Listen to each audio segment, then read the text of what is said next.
welcome to JPod. This is a podcast on journalists and journalism. My name is Krishna Prasad and it's great to have you here. An extraordinary thing happened 14 months ago, a few hours before the state of Jammu and Kashmir was stripped of its special status. Extraordinary curbs were imposed on the news media to prevent the world from knowing more about it. Journalists could not move around to meet people or make phone calls. Media houses could not print or distribute newspapers. Websites could not be updated on the internet. Photos and videos could not be sent via broadband. And cable and satellite TV channels were off screens. Yet, despite this attempt to deprive citizens of information, there was deafening silence from India's paper tigers. It took a brave woman newspaper editor to show the spine. Anuradha Bhasin, the executive editor of the Kashmir Times newspaper, which is published from Jammu and Srinagar, filed a writ petition in the Supreme Court of India challenging the lockdown. She wanted the state to create an enabling environment for media personnel to practice their profession. She wanted the restrictions on internet and telecommunication services to be lifted. And she wanted the curbs on the movement of photojournalists and reporters to be relaxed. Her petition eventually fetched partial relief for her colleagues and compatriots, but the newspaper and its owner have had to pay a price. On October 4th, Anuradha was evicted from her apartment in Jammu, and 15 days later, the paper was evicted out of its office in Srinagar's press enclave. Anuradha calls this the worst challenge in her 30-year career. In this episode of JPod, Anuradha Bhasin, an outspoken voice for peace, joins us to discuss the state of media freedom in Kashmir and what the rest of Indian media needs to learn from her experience if it isn't to happen to them. Ms. Anuradha Bhasin, thank you very much for your time in what is a very difficult period for you and your newspaper and for your staff. Thank you so very much for joining me. Anuradha ji, you were one of the few brave voices that spoke out against the media curbs in Kashmir after the revocation of Article 370 in August last year. You also went to the Supreme Court, but in the last couple of weeks, you have been evicted from your apartment in Jammu and your newspaper's office in Srinagar has been shut. Do you think you have paid a very heavy price for speaking out for media freedom in Kashmir and for civil liberties in general? I think today the way we look at see the situation in which media is caught in Kashmir, um, continuously being battered, suppressed through various forms and means. The way that some of the journalists have been picked up for questioning, some of them were jailed, and at least some continue to be in prison. Criminal cases have been slapped against some senior journalists, and many have been. I mean, for any little report that the government is uncomfortable with, they are summoned by the police or to the cyber police station, abused, threatened, intimidated, even slapped. I think everybody today who's speaking out is paying a price. So, any kind of persecution or any attack on me is part of the same landscape. I don't see that, I am alone being victimized. The entire media fraternity, which is daring to speak, is under threat and constant threat. What other pressures have you had to face in these last 14 months, especially after you went to the Supreme Court? Have there been physical threats? Have there been online threats? What kind of pressures have you had to face? The kind of situation that we found ourselves 14 months ago, it was very clear that the government did not want any independent voice. Anybody who had the power to speak or the power to mobilize was being picked up and gagged in different ways. And at that time, the repression was so strong that people were just being arrested and detained and sent even to jails outside with no news about what had happened to them. I was aware that if I would speak, there would be consequences. Nonetheless, they were only as a journalist, as a professional, there were only two choices for me. Either I surrender or I speak out. So I was aware that there would be some kind of persecution. But unlike many other people who faced detentions and arrests and or were beaten up or were physically harassed, there were different ways in which they tried to intimidate me or my organization. The day I went to court, the very next day, the state government stopped the government ads to Kashmir Times. They first reduced it to a trickle, one or two ads in August and one or two more in September. And by October, they were completely stopped. So there was a different, more sophisticated arm twisting method to try to browbeat us. But and thereafter, there have been a few malicious campaigns against me, and now these two evictions, particularly in Srinagar, where our office is running. It is an attempt to silence us. It is an attempt to forbid us from resuming our print edition.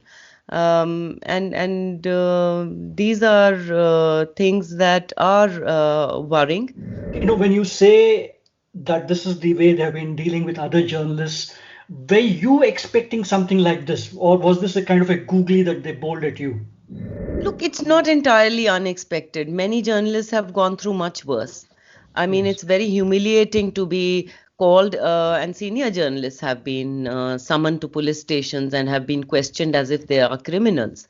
Um, uh, in my case, while the government may have every right to evict journalists from the government accommodations, even though there is a 5% quota reserved for journalists and some other categories. There is a due process to be followed. No such due process was followed in my case. Did I preempt it? Yes, I did preempt some kind of persecution. And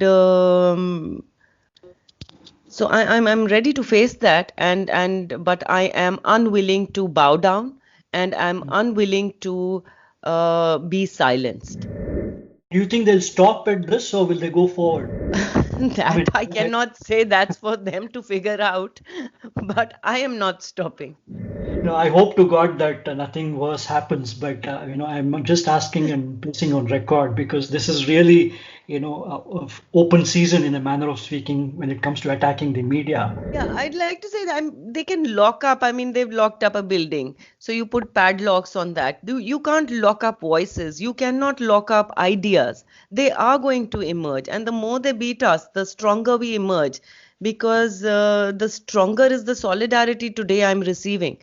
Yes. Unprecedented, amazing. What is the immediate recourse for owners, editors, reporters, etc. in Kashmir, where such situations with the media are quite routine and normal, and not just in these last 6 years, but has been for a long time now. What is the first immediate recourse that you people take, or what is the first cushion you have when something like this happens? Unfortunately, there is no cushion today. We've been, of course, as you said, media has been walking the razor's edge for a long time in Kashmir, particularly in the last 30 years of the armed conflict, caught between the two guns, physically intimidated. We've lost many of our colleagues to violence. And they've been intimidated by both the security forces, by militant groups. Bans have been imposed on organizations, and there have been different ways of torturing and intimidating them. But there was a time when all the journalists would come together and speak up for each other. In these last 14 months, there is an unprecedented level of sense of fear. The silence, the communication blockade, the government's intolerance to any dissent, any voice that would speak against, even slightly against the government's policies, was unacceptable and was being put down. So in that atmosphere, I think the media somewhere has lost its sense of confidence. Media persons, and there is I'm sure there is a gestation period, and where after which, and I hope it won't take very long, the media persons will have to get together to meet this challenge of the new crisis that we are facing today in Kashmir. You know, it's not just constant these several cases of criminal charges being slapped, or some journalists being evicted from their government accommodations, or advertisement support being withdrawn, and various other things like these.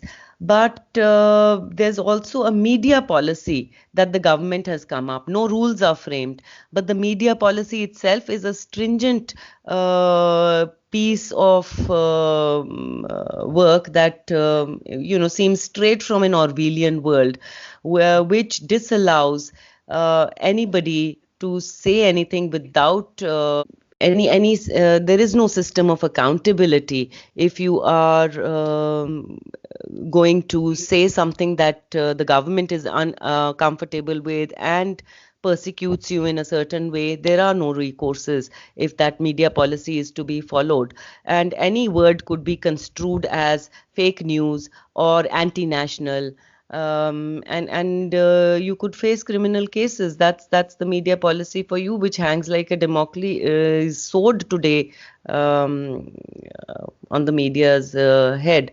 So I think with all these challenges ahead of us, many of us have been thinking, but we've been thinking separately, and there is need for collective thinking. There is need for collective action. And that is something which can be a cushion in these times. What kind of solidarity did you get within Srinagar, or within Kashmir? Because the sense I get is that some of those newspapers in Srinagar did not actually report the fact that the Kashmir Times office was sealed. So, is this a reflection of the current media situation in Kashmir, that even some Kashmiri newspapers are unable to talk about what's happened? Yeah, I think in some organizations there is a bit of hesitation. There is that sense of fear that they would be persecuted, or they do not want to lose their advertisement revenue, which would completely lead to shutting of newspapers. But I haven't followed the newspapers, so I can't really say what they published or did not publish. The last 2 days have been pretty hectic and busy. I couldn't follow. Yesterday, the Kashmir Editors Guild came out with a statement which comprises of editors of most editors of the local dailies. So that is encouraging, because Kashmir Editors Guild in the last 1 year has been pretty silent. So there are signs of revival. The other thing is, I mean, while the action of the government wasn't very surprising, it was shocking the way it happened, that you can just lock up a premises without any notice. There is a complete lawlessness to the whole situation. But what caught me by surprise is the immense solidarity that I received. It's so overwhelming and it's so unprecedented. There are journalists and senior journalists, well established journalists, who are offering to write and contribute to Kashmir Times for free. And this is something amazing because this shows that they believe in the kind of journalism that Kashmir Times has been engaged with all these years, and of adhering to principles, the basic principles and ethics of journalism, of speaking truth to power, of informing the public, and becoming the voice of the marginalized and oppressed people. And there is a realization, and there is an attempt to take ownership of that Kashmir Times. I think that is extremely overwhelming when senior journalists, well established journalists, say that they are willing to write and contribute and help in ensuring that Kashmir Times continues. Other than that, I have received a plethora of messages where people have expressed not just solidarity. They are offering donations. They are talking about even offering their homes or some buildings that they own for giving it to Kashmir Times for as office space. I mean, these are amazing things. Has the fact that besides being a woman, you're also a Hindu opposing these actions of this government in Kashmir, has this complicated matters somewhat for you besides this court case also? No, no, no, no, not really. I don't think so. I mean, there may be people who think what they think, and I don't take it very seriously, frankly speaking. Even on social media, where I'm not very regular, but I see these trolls Yeah. trolling you sometimes. I ignore them or I block them because I don't want negativity in my life. I want to do my work positively and I need some positive energy. So I don't really think about it. So if there are people thinking in those terms, I can't say. But as for my Hindu identity, I'm not really a religious person. I won't even call myself Hindu, but that if that's what people see me as, it, I think that sometimes this identity is a privileged position in India today, in today's India. Because if I was somebody else, if I was, for instance, particularly a Kashmiri Muslim, I would have been targeted much more. So I think that in some way this identity is more a privileged identity. Anuradha ji, your father, Mr. Ved Basin Saab, passed away 5 years ago. Yes. And yet his demise has been cited as one of the reasons for the eviction of Kashmir Times from its Srinagar office. What would your response be to those who say that the timing of the action of the eviction is just a coincidence, that you had actually overstayed on government accommodation, which anyway had been allotted to your father? What's your response to that side of the story? There's an ambiguity in that because he was allotted this for the office purpose as editor of Kashmir Times, one. So even if you're saying that it was allotted to Ved Bhasin and that he's died and this allotment should be cancelled, one, I mean, he was not an unknown person. He died 5 years ago. In November, it would be 5 years. And I'm sure government department can't be so inefficient as to wake up to the reality 5 years later. The other thing is that, and still, if they have to go ahead with this process, there is a proper way to do it. I'm not a criminal. Yes. They could have sent a proper notice, a cancellation notice, which is as per the estates department rules of Jammu and Kashmir. So far, the central law in this case has not been extended, so it's still the old law that prevails. According to that, there is, and even then, the central law gives even more protection to occupants. So even in the J&K law, the occupant has a right to know uh, that his or her allotment is being cancelled, and the estates department officials have to make sure that the cancellation order has reached the occupant. They need to publicize it in different newspapers, and then give a time period for the occupant to file objections, and then move on to the stage of evictions, giving enough time for the person to move out if he or she has to be evicted eventually.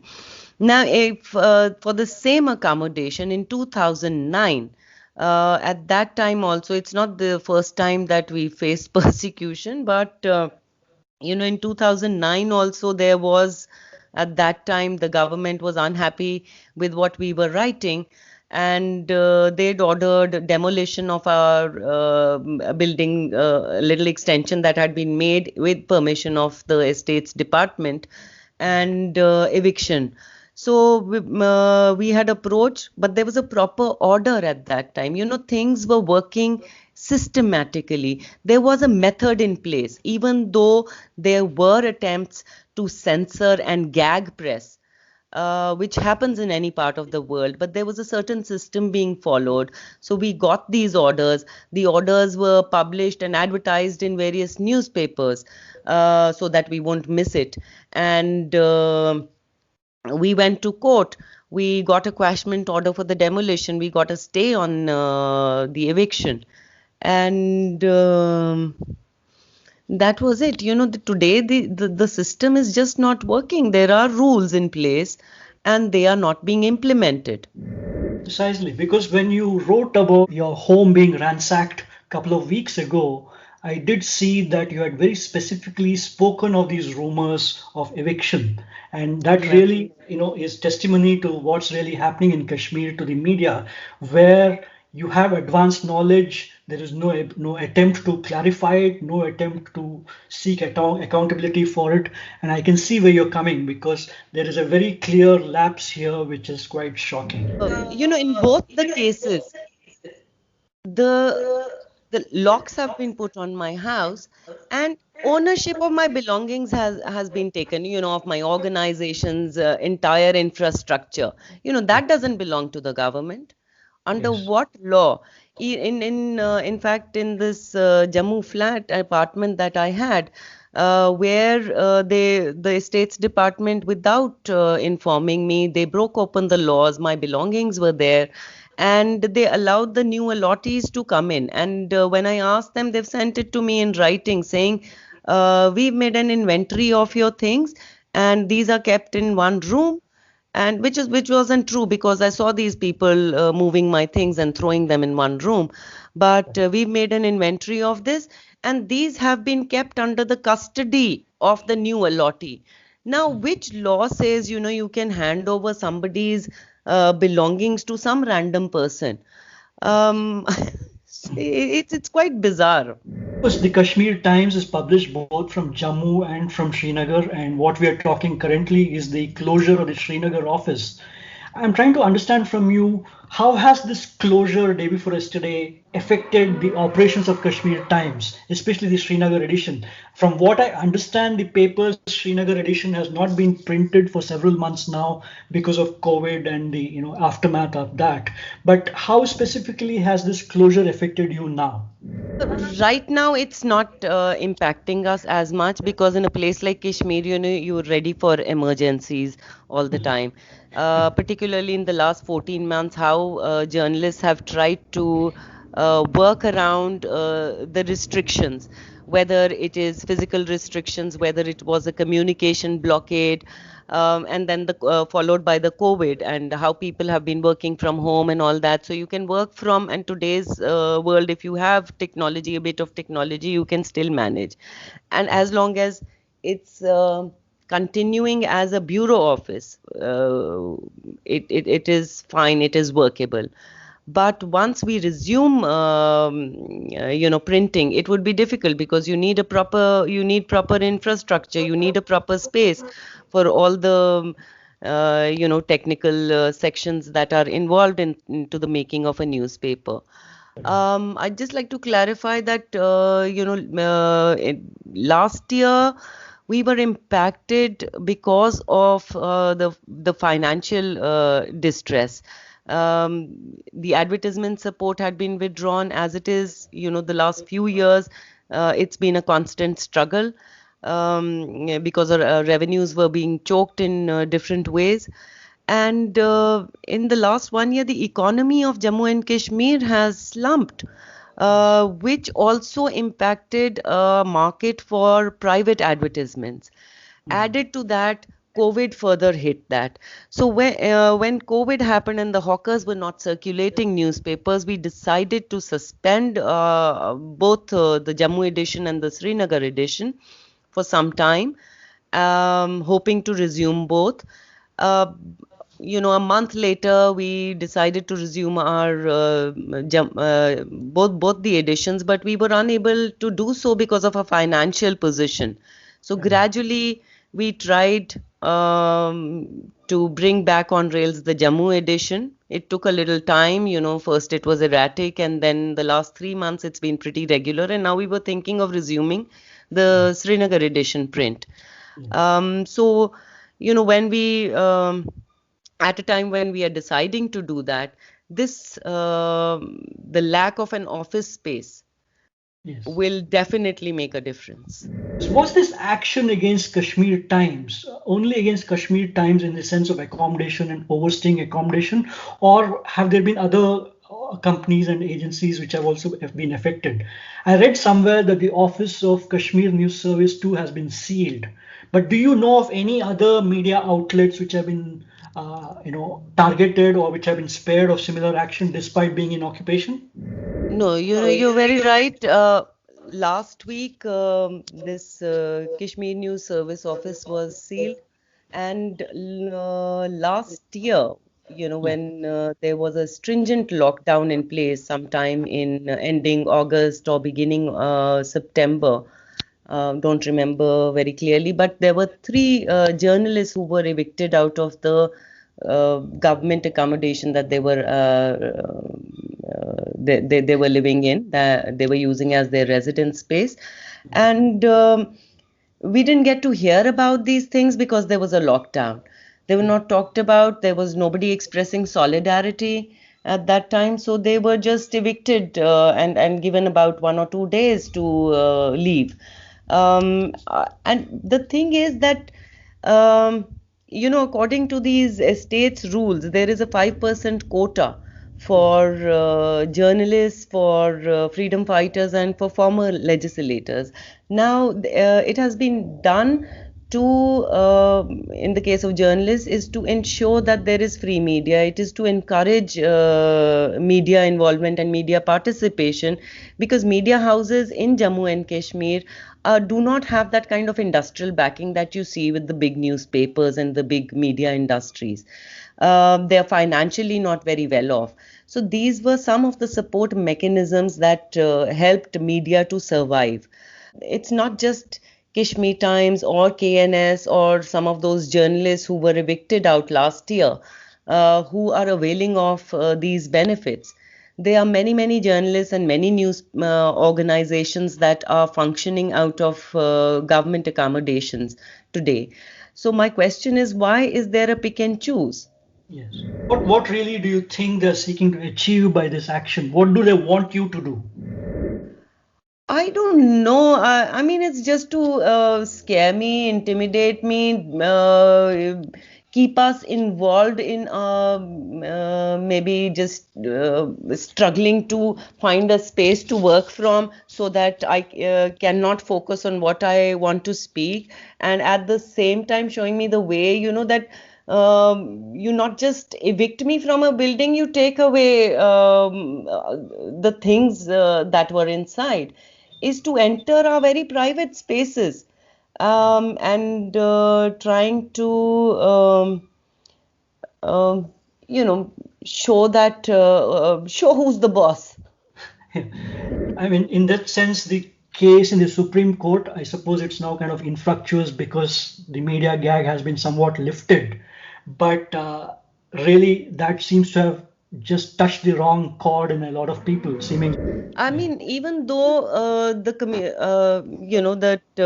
verdict that was passed in the petition that I filed in Supreme, the relief that was given is still partial.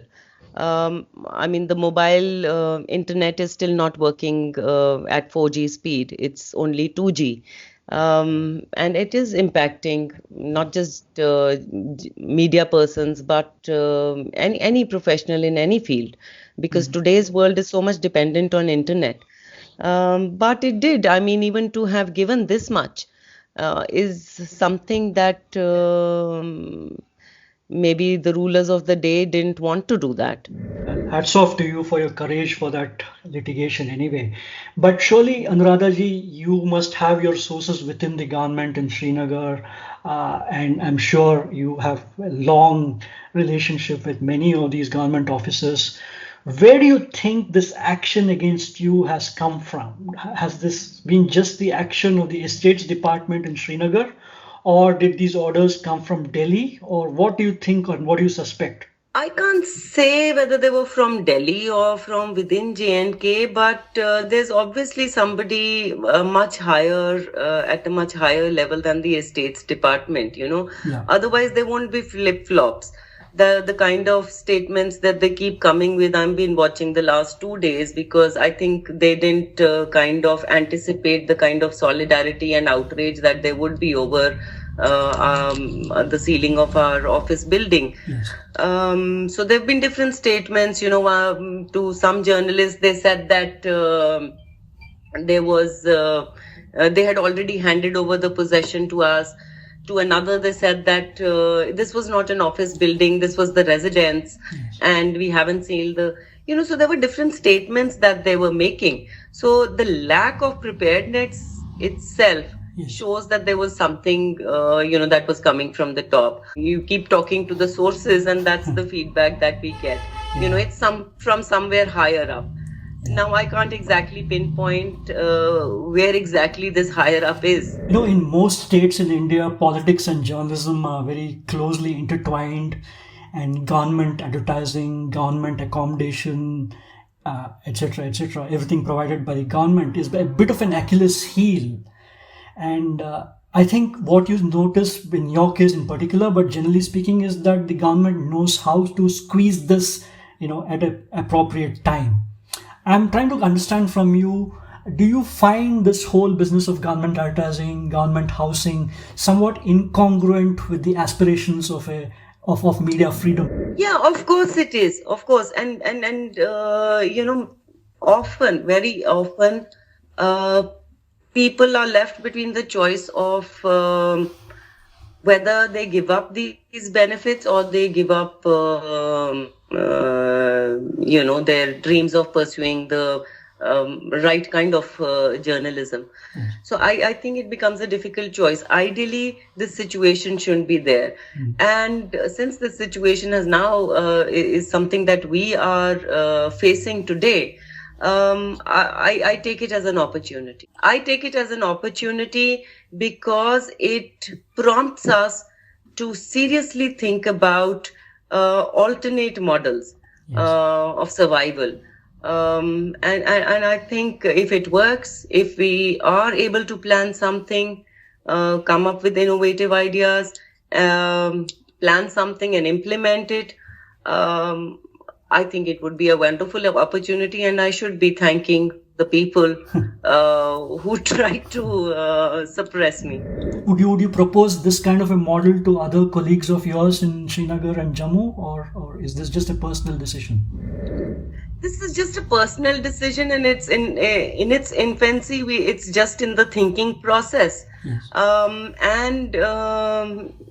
If we are able to do something, which is something which we've been struggling to do for a long time. In fact, it's not just very new, but you know, let me tell you, in unlike rest of India, if you're working out of Kashmir, it's much more difficult to come up with a model of an independent media which is not reliant on the government at all. It is much, much more difficult. But this experience has given me more ideas. And I think where the more they will beat us, I think they will give us an opportunity to rise much stronger. So in other words, you're saying that the Kashmir Times Srinagar edition will be back very soon. Perhaps in I hope so. perhaps in your own building, perhaps printed by somebody else, something like that. Yeah, whatever, Yeah. whatever. I mean, there would have to be, and I'm sure if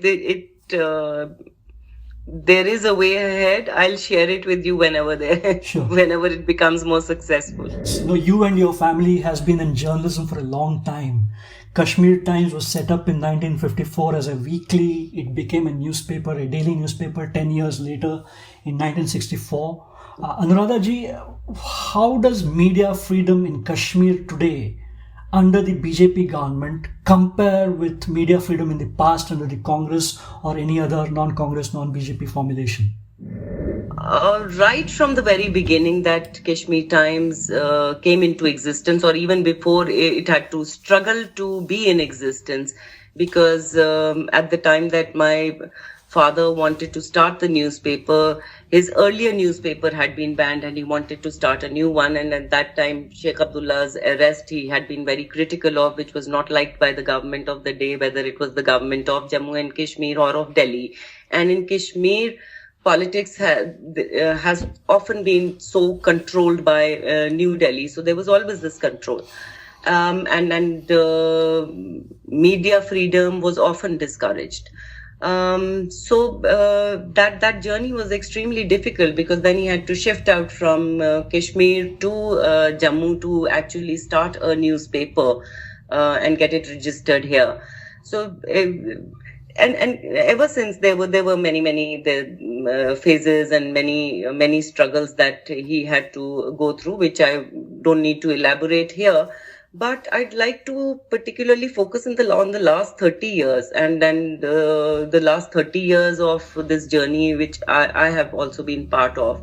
In the 90s, particularly, there were ways of censoring media. Circulations of newspaper would be stopped, or even advertisement support would be withdrawn, and bans were imposed by both the government or the militant organizations. There was the gun on the two sides. So there were massive, scale of physical intimidation that journalists and media organizations grappled with, to the extent that many newspapers went without, editorial content for or two. So these were the kind of challenges they faced. But even at that time, I think, at the end of the day, in a democracy, there are greater expectations from the government, not from the non-state actors. So at that time, there was confidence that you could still, take recourse to remedial measures. You could go to the courts, you could approach people in the government, at the higher level. If you were intimidated, you could even during the governor's rule, you could pick up the phone and call up the governor and talk to him. What is this happening? And they were usually the response would be apologetic, if nothing else. So there was a level of accountability in the government. The institutions at that time were working. I think this time that we are facing a new wave of censorship, it's a very different kind of censorship. It's a more invisible censorship. You can't see it. It's not said. It's not announced. It is felt. And then there are minimal, ways in which you can take recourse to remedies. There is no accountability. You can keep asking the government. They just won't respond to you as if you don't exist. So that is the difference. Anuradha ji, now that you raised this point, I just want to know from you, were you able to speak to the governor of Jammu and Kashmir or the lieutenant governor after this incident? No, I haven't even tried. But on earlier occasions, that we were reporting or talking about, or even for the advertisements that were withdrawn, Yes. that we tried to contact the officers at the highest rung. They were just, unwilling to meet us, or they wouldn't pick up our phones, or at best they would say, okay, we'll meet sometime, and then, keep avoiding us. So I didn't think there was a point even making an attempt this time. These officers of the Information and Publicity Department, etc., DIPR, I presume, do they sound different to you under this regime than before? Yeah, How so? definitely. I mean, in the DIPR, they are information and publicity relation officers. So they're also supposed to, they act as a bridge between the government, functionaries and the media persons. And the media itself is a bridge between the public and the government. And they would maintain that public relation with the media persons, whether the media persons were critical of the government or were willingly towing the line of the government, irrespective of the fact. They would maintain that these relations, the communication channel was kept on throughout. And now I see a change, and the change has came about, a little before before August 5th, but last year. But after that, in the last 14 months, it has immensely increased. That gap, the communication gap. And with the police in particular, for the media, how has the relationship been, you think? Police, it's slightly better, but even they, a lot of journalists keep complaining, and even our staffers. I face that problem myself. If you want to verify something, authenticate something, it's very difficult today to get police officers to say something. One, they don't respond to your calls, and if they do, they don't want to be quoted. And then you have a media policy which says if you are not going to carry official versions, it could be treated as a fake news. So these are create these kind of professional dilemmas for media persons. Do they do the story? They don't do the story. But I don't know. It's a very difficult situation where officers are becoming more and more inaccessible today. Whether they themselves are caught in that realm of fear, or whether they become more and more arrogant, whatever the case is. It's very difficult to operate today. Broadly speaking, is this the very worst for you as a media person in your career? Yeah, it's very difficult to quantify also because, I talked about the 90s, which was another very difficult phase. But for me to make comparisons would perhaps not be right because, in the 90s, I joined this profession in 89. So in the 90s, I was young. I was adventurous. I was not working with that sense of fear. I wasn't even aware, that journalists could face this much of persecution. Yes. Other than that, I didn't have responsibilities of managing an organization and keeping it going. So it was a different phase. It was a different kind of level of intimidation. So for me, yes, today's challenge is the worst of my journalistic career. Because, I need to see that I am working professionally, ethically. I am saying something that is meaningful. I am speaking the truth and trying to do that to the best of my ability, and at the same time ensuring that my newspaper sustains and continues to sustain. So managing finances and everything, so it has been a difficult phase. Yes. Of course, you said that you don't want to quantify this, but somebody has quantified this. and India is therefore number 142 on the World Press Freedom Index. Do you think the way the media is being handled in Kashmir is a key reason why India is so low on the Press Freedom Index rankings? Kashmir today has become an experimental laboratory for rest of the country. If you look at about even 6 months back, Kashmir stood out from rest of the country. In terms of the persecution that media persons were facing, the kind of threat and fear to their lives, to their survival as journalists. But today, when you look at various other parts of the country, look at UP, look at Jharkhand, what media persons are facing, many media persons are today being picked up and detained on frivolous charges. Or for their reports, for their Facebook posts. It started, the difference between Kashmir and rest of India is being obliterated. And that's even more worrying.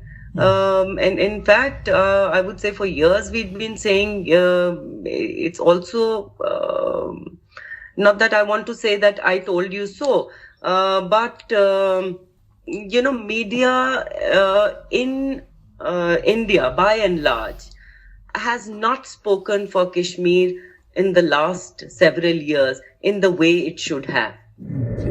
And so therefore you think this lack of empathy from the rest of Indian media is also contributed to the current state of both Indian media and Kashmir media? Yes, it does. If today it's Kashmir, tomorrow it's you.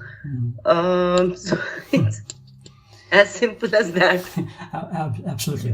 Obviously you paid a price, in a manner of speaking, for your candor, for taking on the government in the Supreme Court, etc. And obviously you've been evicted as a result of that, directly or indirectly.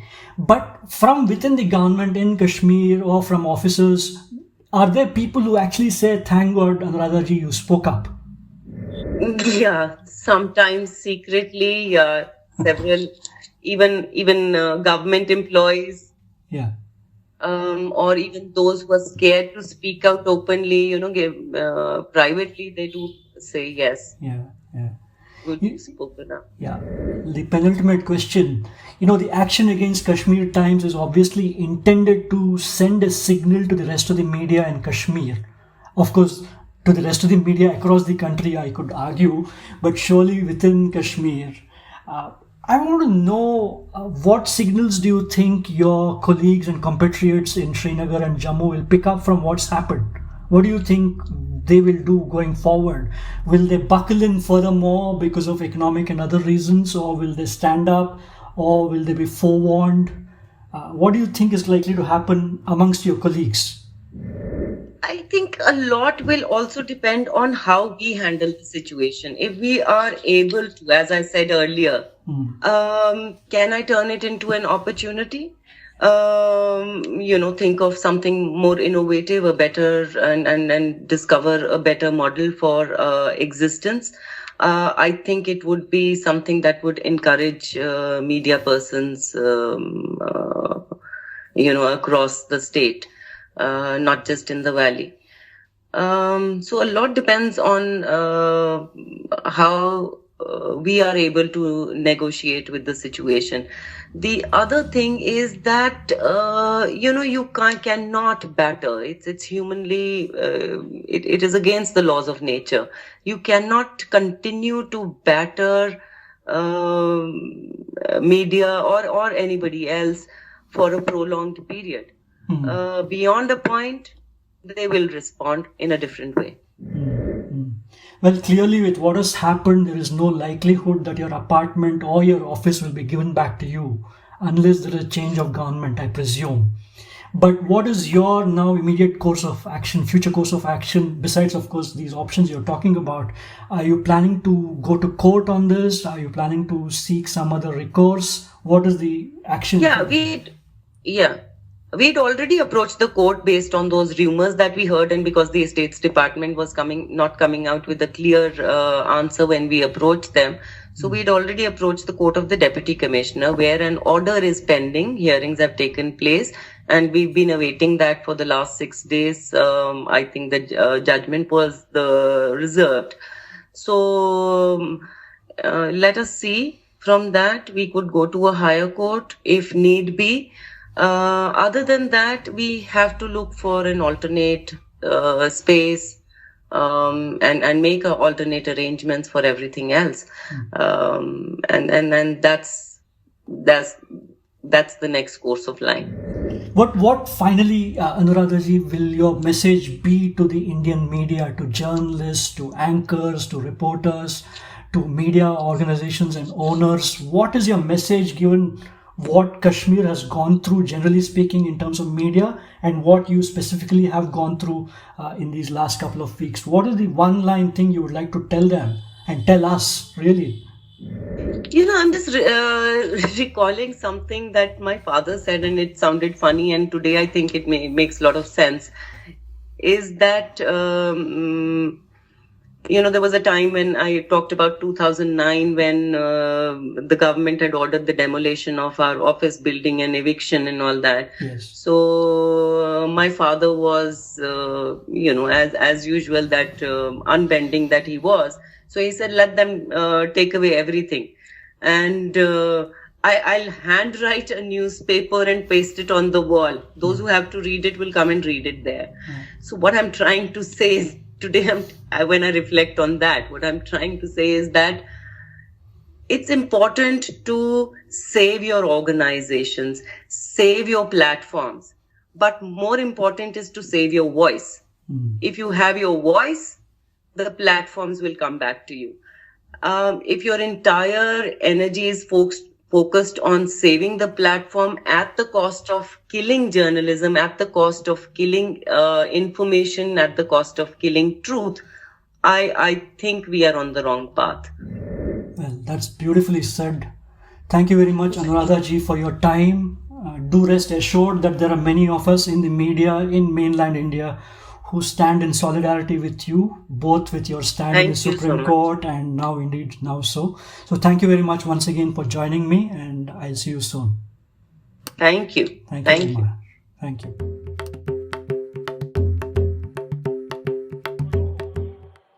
बार बार झूठ बोलो, जो भी बोल सकते हैं सब झूठ बोलो, जहां भी बोल सकते हैं झूठ बोलो, जितनी बार बोल सकते हैं झूठ बोलो, किसी भी विषय पर बोलो तो सिर्फ और सिर्फ झूठ बोलो, एक ही काम, झूठ बोलो, झूठ बोलो, झूठ बोलो, बार बार बोलो, बार बार बोलो, बार बार बोलो, हर जगह पे बोलो और जोर जोर से बोलो. The theme music for J-Pod was composed by me, Krishna Prasad, using GarageBand. You can follow Anuradha Bhasin on Twitter at Anuradha Bhasin _. The website of the Kashmir Times newspaper is at kashmirtimes.com. And thank you all very much for joining us.